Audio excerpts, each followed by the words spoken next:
Olá, meus irmãos, minhas irmãs. Estamos iniciando mais um capítulo de Mensagens Consoladoras. Hoje, para refletirmos sobre um tema que o Evangelho segundo o Espiritismo trata no capítulo 12, cujo título maior é Amai os vossos inimigos, e nas instruções dos Espíritos o subtítulo A Vingança. Essa mensagem de hoje, que foi ditada no ano de 1862 pelo espírito Jules Olivier, e que nós extrairemos apenas um trecho do item 9 para refletirmos sobre os efeitos funestos, infelizes, as consequências desditosas para todos nós que nos deixamos levar por esse sentimento negativo, essa vicissitude que tantas vezes nos cega. Disse o Espírito e está registrado em o Evangelho. A vingança é um dos últimos resíduos dos costumes bárbaros que tendem a desaparecer dentre os homens. Ela é, como o duelo, um dos derradeiros vestígios daqueles costumes selvagens em que se debatia a humanidade no começo da era cristã. Por isso, a vingança é o índice seguro do atraso dos homens que a ela se entregam e dos espíritos que ainda podem inspirá-la. Portanto, meus amigos, esse sentimento jamais deve fazer vibrar o coração de quem quer que se diga e se afirme espírita.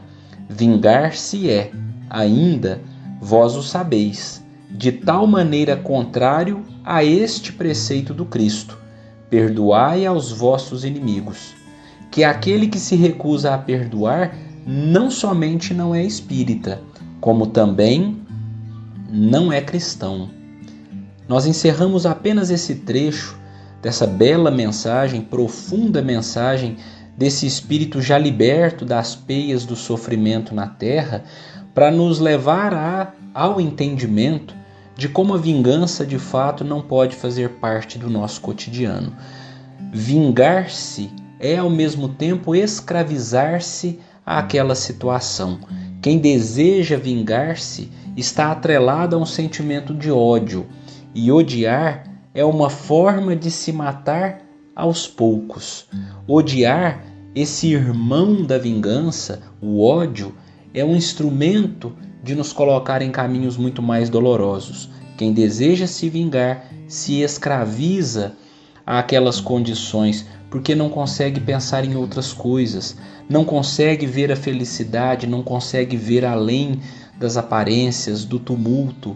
E o cristão, sobretudo, nós que nos enquadramos como cristãos espíritas, o espiritismo, essa doutrina que nos liberta, que nos mostra horizontes muito mais largos, nos leva também ao entendimento de que a vingança nos nivela quando não nos coloca muito abaixo do ofensor, porque aquele que se vinga premedita aquele desejo de rebater a ofensa, esquece da lição do Cristo de ofertar a outra face, não para que apanhe, mas para que caminhe com o ofensor no entendimento de valores mais sublimados. Eu gosto muito também, nesse entendimento, de trazer as fábulas daquele filósofo que foi tão conhecido na história como Esopo. Segundo Esopo, nesse entendimento da vingança, utilizando da fábula, dos animais, do contexto da lição moral, muitos anos atrás, um cavalo selvagem possuía um vasto campo de pasto à sua disposição. Certo dia, um cervo invadiu o território e comeu grande parte do alimento. Cego de raiva, o cavalo procurou o homem e pediu sua ajuda para punir o cervo.